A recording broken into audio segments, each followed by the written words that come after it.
Hello, and welcome to another chat with Jeff and John. And we have a really exciting guest with Jackie Sheppard. John, why don't you introduce her? I will. Jackie, hello, Jackie. How are you? I'm good, thanks, John. How are you doing? I'm very well indeed. I'm looking forward to this chat. Tell us, tell people who are watching how we know each other, because they might be thinking, how on earth have John and Jeff got hold of Jackie Sheppard, well-known film producer? What, the infamous? Well, we used to work together on events. So we have, I'm trying to think which events Amsterdam, Hawaii? Yeah. So we went to a few nice places together and did a few, big worship events. So we did the Baptist World Alliance in the UK and overseas. So sort of between 8,000 and 14,000 people in arenas. And had a jolly good time. It was a good team, wasn't it? We had some fun doing those events. It was a cracking team, and I have got so many memories of it, and I'm always reflecting on it. In fact, I've still got some of the T-shirts. I was wearing my Baptist World Alliance black T-shirt, which has lasted since 2005, which I think is quite impressive. Very Not so impressive. black now, but yeah. So you, at that point, you were working with the Baptist Union of Great Britain, and had really kind of taken production and presentation, I think, to a new level. So how did you go from there to what you're doing now, working with Footprint Films? And tell us more about what Footprint Films is. Okay, so, it's quite a complicated story, but anyway, to make it as short as I can. So Footprint Films is a company that's been going since 1994 and was founded by my now producing partner, Mark Blaney, and a writer called Simon Beaufoy, who, if people don't know that name, they should, because he wrote Slumdog Millionaire and The Full Monty and all of that, and a director called Billy Eltringham. But the company is now run by just Mark and myself. So, and I met Mark. Well, I contacted Mark. So while I was still working at the BU, but I had also done a production degree. So I'd got some background and done television documentary. And I got in touch with Mark because I saw him interviewed in the Baptist Times, because Mark goes to a Baptist church in Chichester, and he had a film coming out, and the interviewer had said to him, what kind of films would you make if you had sort of all the money in the world? And the kind of films he talked about were the sort of films that I was interested in making. So I got in touch with him and we talked over the course of a few years. And then eventually I decided that I would quit the security of a safe, moderately well-paid job and take a big leap into the unknown. Wow. I mean, that is a big leap into the unknown, is it? Because my guess is, knowing a little bit, that the film world is a very precarious world of having to raise finance and get different people on board and get people to invest. Presumably that's still a challenge even now. All of those things, and actually it gets harder and harder because the kind of films that we make that are in a sort of middle ground of not incredibly low budget and not high, big studio films, the middle ground ones are the ones that are being squeezed the most. So people not putting it up money for those kinds of films, and also making films that matter. So trying to make films that say something. So actually, when it's really strange being at this time, because everyone is talking about how uncertain it is. And I just think, well, for me, I've worked at home for the last 16 years, so nothing has changed there. And life has been very tenuous and uncertain for the last 16 years. But actually, we've survived through all of that. We're still here, we're still going, we've got a film out. So in some ways, it is, life has just always been tenuous. What are some films that you've produced that people might know about? Well, I've only done 2 big feature films. So we've got one that's out at the moment called Escape from Pretoria with Daniel Radcliffe. And then we did a previous one called Africa United, which was about 5 youngsters in Africa walking from Rwanda to the Soccer World Cup in South Africa. And it was a kind of comedy drama, but we were raising the issues of, one of the kids has HIV, one really wanted to go to school, but was a street kid and didn't have the opportunities. One was a very middle class kid. And, we wanted to say not everyone in Africa lives in mud huts and is poor. Some people are doing, affluent. One who joined was a child soldier, and one was a sex worker. So we sort of brought together. It was one of those films where we were given a book afterwards by the publicists, of about 100 releases, press release. No, rubbish.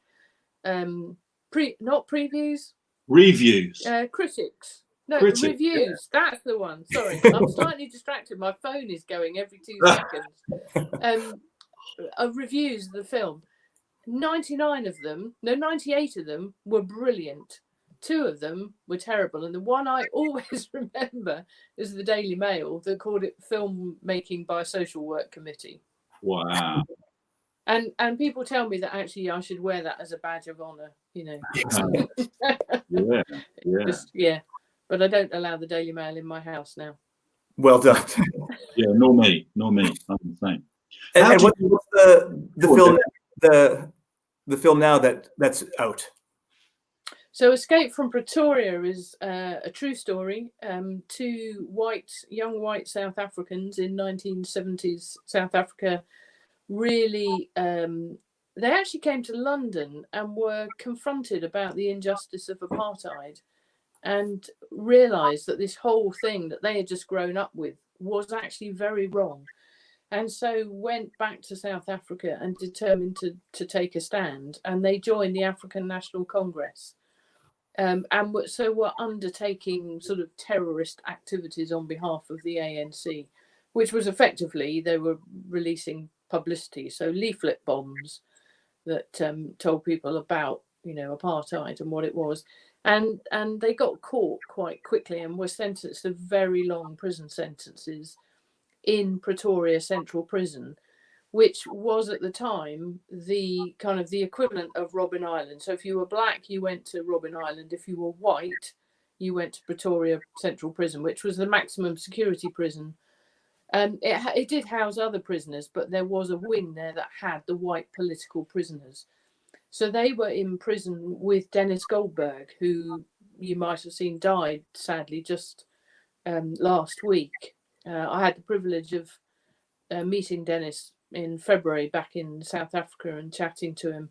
And although he was poorly, still got an incredible mind and was asking quite challenging questions about Brexit. So he was still, all over politics. But these 2 guys, Tim Jenkin and Stephen Lee, turned up in Pretoria Central Prison. And Dennis Goldberg was of the opinion, well, the ANC were saying, you stay in prison, you're martyrs for the cause. And these 2 guys said, yeah, not so much, we're getting out. So effectively, it's a prison break thriller, but set against the backdrop of apartheid. And it's a good film. I watched it. You were in it. I saw you. Sitting in the room. I was watching it with my that was a mistake. And straight away I went, look, there's Jackie. She's in the film. I recognised the back of that. Some people haven't spotted me. Oh, really? I got you straight away. You mentioned earlier about wanting to do films with certain themes. And obviously the 2 films that you've just shared, we can see quite clearly certain themes running through them. How do you think your Christian life affects the decisions that you make in terms of the films that you do? Because presumably people will come to you with ideas and scripts and all kinds of stuff and say, would you do this? Would you do that? Have you got a kind of a kind of standard by which you will judge what films you do and what you won't do, or is it not quite as well, it's not quite as clear cut as that. We tend to look at true stories, although we're just about to go out to finances with something that isn't a true story, but is a bit of a social commentary on an issue. But I can't talk about it at the moment because that's obviously under wraps. But I think the key thing for us is that we want people to go into the cinema, watch the film, and come out thinking. So on Escape, I always say to people, it's just extraordinary. If I had been living in 1970s South Africa, would I have had the courage to stand up against that injustice of apartheid? Or would I have just gone, well, that's the status quo, that's all fine. And what are the things now that I should be saying, these things are wrong?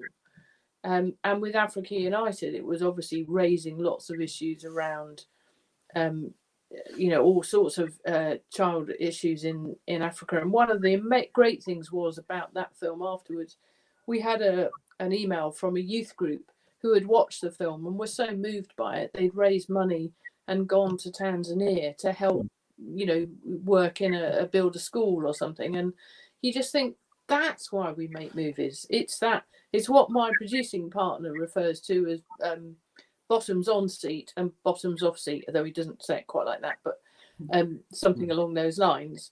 So it's getting people in to watch and then out to do something, or even just to think about an attitude that you might have.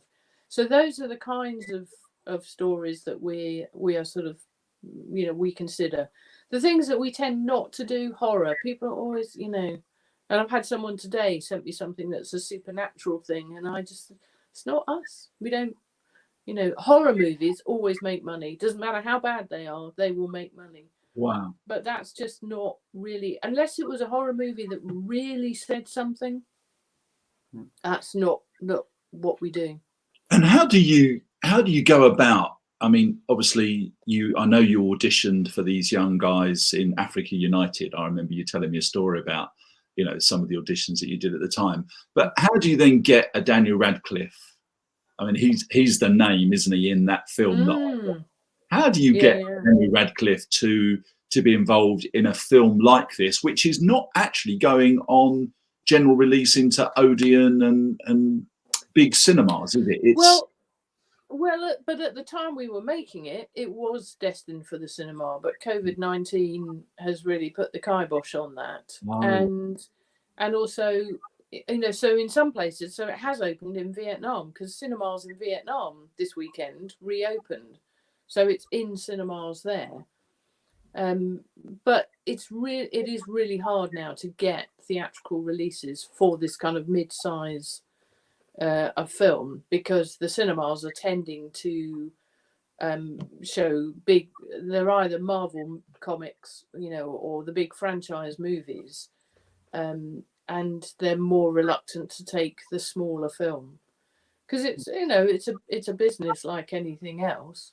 And actually, as filmmakers, we really want the films to be in the cinema, to see it on a big screen, and we had a great opening in London, with some of the cast, and that was all great.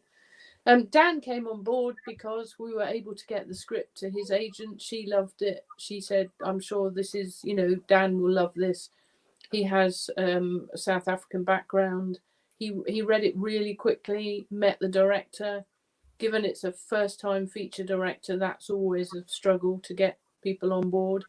Met him, really liked him, and said yes very, very quickly, and stuck with us for about 2 years while we tried to get the film financed.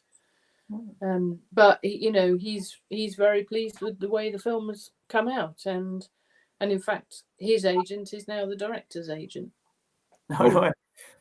And what's your role in filmmaking as a producer? I'm ignorant of this world. Yeah, and lots of people are. They say to you, "What do you do?" And you say, "Well, I'm, film producer." And then they go, "Oh, that's amazing." And then the next question is always, "What does that actually mean?"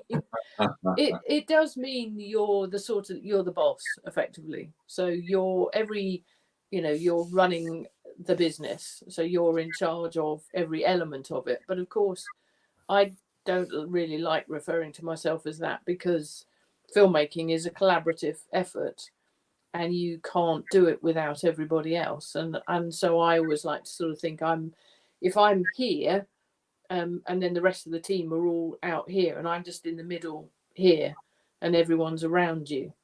On set in Australia, I was on set every day, all day. And producers often have a reputation for kind of flying in, shouting at everyone, and then flying out again. So the crew was slightly freaked out by the fact that I was there all the time, and even more freaked out that I would, you know, help out on stuff and chat to them. But it's just a nice thing to do. And I said one day I was picking up chairs for the unit because it was raining, and they said, "Wow, we've never seen a producer do that." And I said, "Well, we cannot make this film without you guys. Come on, this is a team game. Let's be team players." So I don't like asking people to do something that I wouldn't be prepared to do myself. Yeah.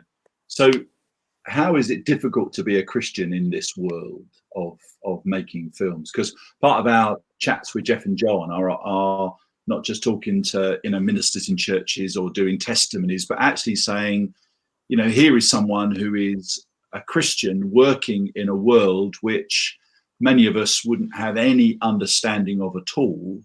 And presumably there are moments when being a Christian is much, much harder, or because you're a Christian, it's not as easy to move through and to get on in stuff. Would that be true, or is that not an issue? Yeah, you see, people often say that to me, and I just say it's got to be the same for anybody working in any kind of business, or in any sphere. There's always going to be moments. People think we were the victims of, how people forward emails sometimes, and you read down the chain and then you realize that the person who forwarded it to you should never have forwarded it to you, because further down in the email it says something derogatory about you. And this email, there was an issue that needed dealing with, and of course they thought that because we were Christians we were therefore wet and would not deal with that issue. Well, trust me, we dealt with that issue. But it's a perception thing that, you're going to be a little bit fluffy around the edges, but actually, no. And we didn't have any issues on Escape. I don't know if you noticed, John, there's hardly any bad language in it. The director is a Christian, and the actors were saying, "Oh, we think we'd say," and he'd just say, "No, don't want it. Not putting it in." And he stood out, and we didn't have any issues about that.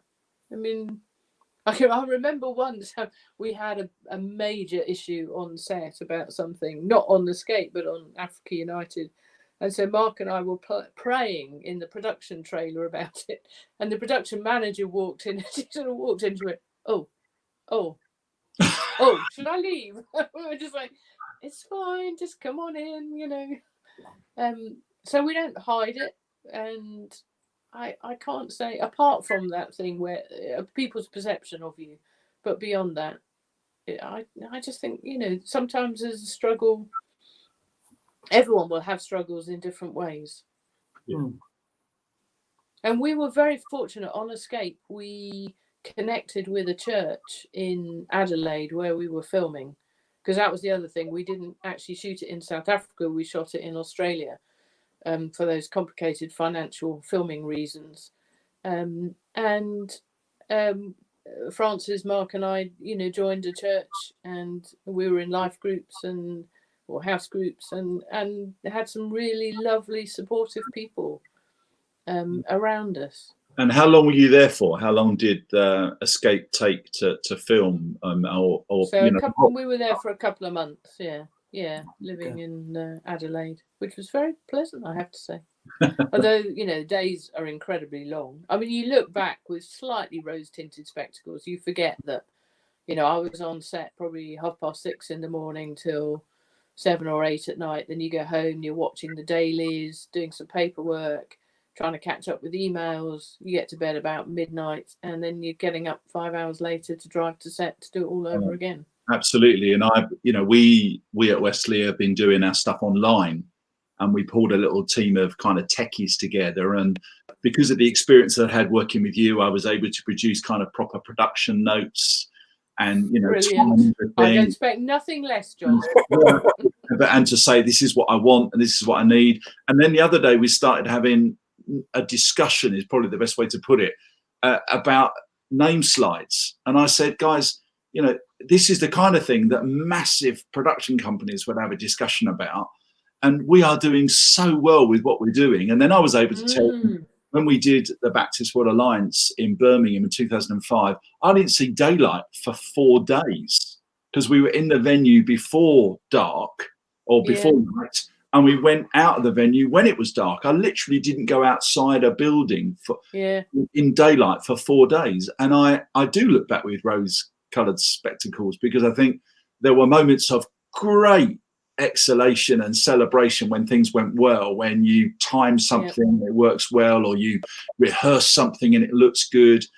But people don't realise the amount of hassle and changes, redoing stuff and rehearsing something. Right, let's go again, let's do it again. So yeah, you're right, we do look back, and I think that in the experience of what churches are doing now, and I want to ask you about this in a moment, what we're doing now is we're having to rethink the way that we do what we do, and saying now, what are the lessons we can learn going forward for the future that will make what we do in church life even better? And it's the preparation, isn't it? It's the amount of time. I mean, we prepped for that BWA Congress for a year or more, and we put those main sessions we planned in. Well, I remember I went to Denver to spend a week with the worship leader, and started putting all the sessions together in January for an event that took place in July. So it was a lot of preparation. And why would you put that much preparation? Isn't it just vanity? No, my grandmother, bless her, she used to drive me potty when I was a kid. She always used to say to me, if a job is worth doing, it is worth doing well. And the other thing that always annoys me is when Christians think, oh, it's just for church, I can knock this off and it'll be fine. It's second best. No, you give your best, and you just make sure. And if those things that are running that you don't have to worry about, then you've actually got time to look at all the big stuff and to see if the bigger picture is working. I remember Denton Lotz, he was the head of the BWA at the time, coming to me one evening, because we did away with platform parties and all of that sort of thing, but we would have enough chairs on the stage for the people who were sat there. And he came to me and he said, you're short of a chair, because there's this person and this person. And I said, no, Denton, because this person's coming down at this point, so they'll be replaced on the chair by that person. And he looked at me and he said, you've got it sorted, haven't you? He said, I'll leave you alone. And you think, because you need to concentrate on the big picture stuff. Leave us to do the details. Absolutely right. And I remember spending ages just working out that kind of stuff. Who's coming on, who's going off, which mic they'll be using, to make it look as simple as possible. But behind it is a massive team of people doing their thing, which I think in some way is what church life is like, because we have, and I'm sure you've seen this in your travels because you're far more widely traveled than me, there seems to be so much emphasis on the preacher, or now on the worship leader, when we don't recognize the body of Christ as the person who opened up, and the person who stays to the end, and the person who cleans, and the person who, the techies who work, and trying to kind of celebrate everyone's role in that whole bit is so important. The cult of the big preacher is just a bit dangerous, I think. Yeah. So what's the connection between production and the communication of a message, either in film or in church? Because as John says, he's been putting a lot of preparation into our services, and I see I don't want to feed into the question. I just want to know how you see that connection. Well, it's back to what I was saying before. It is, if you're going to communicate a message, you want to do it in the best way so that the audience hear it without worrying about everything that's going on around you.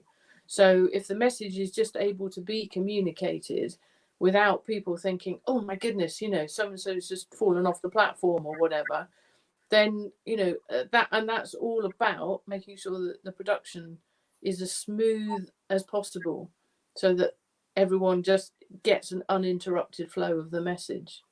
Yeah, I like that. That's a really good way of putting it. I like that. And we are having to reflect upon what we're doing in church now and what we were doing and the amount of time we spend doing certain things and the amount of energy we put into certain things, and coming back to those core things of what are we really about. You know, we've celebrated being on Zoom because we can connect with people more regularly, and I'm seeing faces that I might have only seen once a week. I'm seeing them maybe twice, 3 times a week on Zoom, having more conversations with people. You know, we've phoned everybody in church life, over 100. I loved your phone calling of working your way through the directory. Yeah, and we've done it. I'd have been really late though, because I'm an S, so I'd have been, you know, I'd have been hanging on, waiting, going, "Come on, John, get to the S's." And now I want to start again, but I feel really bad if I start at the end, because the people at the beginning will have waited a really long time. So I'm kind of committed now. But actually having more conversations with people, because this lockdown has forced us into thinking and doing things differently, and I think there's something good about that.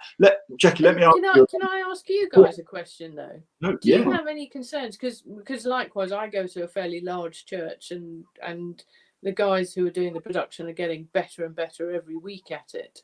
And actually, because our church normally meets at different times on a Sunday morning, now we're all together and it's a bit later. So that's quite nice. I get a lie in.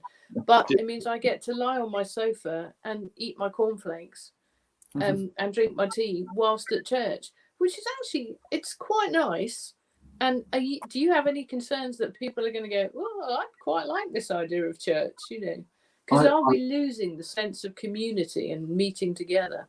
Yeah, there is a danger there. I mean, I've really enjoyed, because we record on a Friday. We don't go out live. We record it all and then string it all together on a Saturday morning. So through Friday, all the excerpts are coming in. So children doing prayers, everything's coming in, and then it's all strung together and set ready to go out live on Facebook and YouTube. I gave the game away, Jeff. Everyone thought we were there live.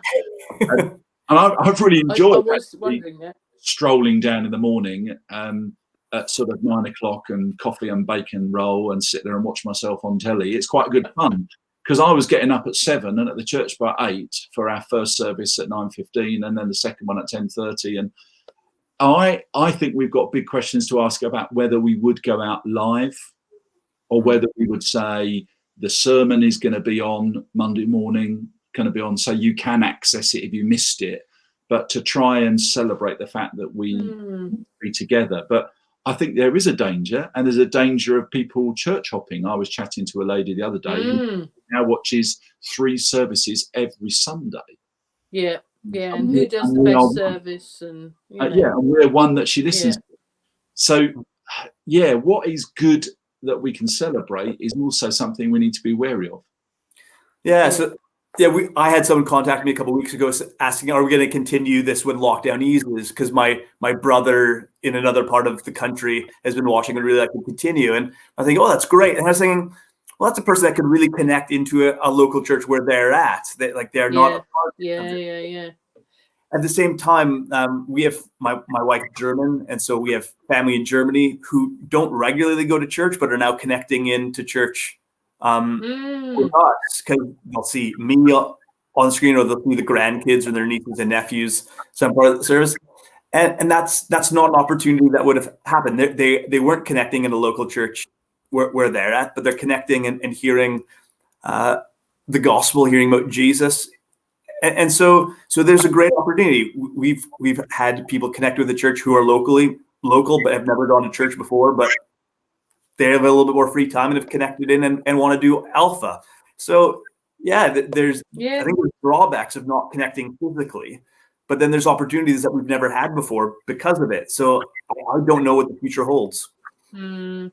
I mean, it's not the same as actually meeting in your community, is it? And our church, we're emphasising the life group, so the small group is important. And actually, on a Sunday morning, we sort of text each other and just say, right, who's at church this morning? Everyone okay? And then they always encourage people to call someone afterwards and have a cup of coffee and have a chat and try and keep that sense of community going. Yeah, we've really tried hard at that. So some people have connected with home groups in a way they didn't before. We're having Zoom devotions 3 times a week that everyone who's got Zoom can access. We are supporting people on the phone. So every week people get phone calls encouraging people to minister to one another. We had a men's breakfast Zoom the other week. So trying to value community, even though we can't actually be together. We're definitely learning stuff. Jackie, if somebody met you for the first time and they said, wow, I'm really impressed with her, which of course they would. And they said, I want to support you. I want to pray for you. Or I'm interested in what you're doing as a Christian, as a film producer, as someone who's trying to communicate these important messages. What would be the things they would need to know to pray about, but also to be aware of that you find most difficult? Because I'm guessing there are moments when you bash your head against the wall and you say, do you know what, I'm going to go back to doing something far easier. Some guy on Monday, a writer who emails me fairly regularly, just said, how's it going? And Monday morning I was having a particularly bad moment and just said, I think I'm off to get a job in Tesco's, I'm so over this. So yeah, some days it is incredibly tough, and of course at the moment, who knows when or how we'll be able to film again in this country, what things are going to have to be put in place, how that's all going to work. So the uncertainty around the whole industry at the moment is obviously huge. And the bizarre thing, of course, is that lots of people are sat at home watching television, watching movies made by people, 94% of whom are now out of work and struggling. So that's tough. So if you want to pray for anyone, pray for, all of those people and people making decisions as to how we will get back to filming again. And so that's, and one of the things that always frustrates me is that I often hear Christians saying, oh, there's no good Christian films made. And what they actually mean are nice movies with a tract and a call to, an altar call at the end. Well, those kinds of movies just pretty much don't sell unless you're in a particular niche market in America. But there are movies out there that say something. And so actually, and in order to keep making those kinds of movies, we need people to watch the movies that are being made that say something. So, people watching Escape from Pretoria, the more successful it is, the more it gives us clout to come back and say, right, now we want to make this film because this is important, so it is about supporting us by watching the movie, and please don't pirate it. We've had some, inevitably you hear about piracy, and although there are anti-piracy firms out there, people are stealing stuff. And there was a report that came out recently that said the average British film producer earns £6,000 a year from film producing. So we do not all live in big houses in Hollywood. Some of us live in 2-bedroom terraced houses in Didcot and drive old cars, with over 100,000 miles on the clock. So please don't make the assumption that I am a wealthy woman. I am far from it. I've been very fortunate to have people support me and, offer encouragement. So, yeah, if people want to support financially, that's always helpful.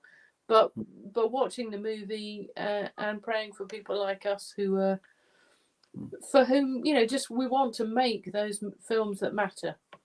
We want to make films that entertain, but also will help people in some way, teach, encourage, whatever. I love that. And I find that it's a step that many people need to make from seeing film as purely entertainment to film as a message. What are 5 films that you would recommend? This is a question we should have prepared for this one. Come on, Jackie. Honestly, well, Escape from Pretoria and Africa United, there's 2. Okay. You should have given me notice of that, because honestly, when anyone asks me those questions, I just go completely blank. It's like if someone asked me, what's your favourite movie? I always just go, I can't remember.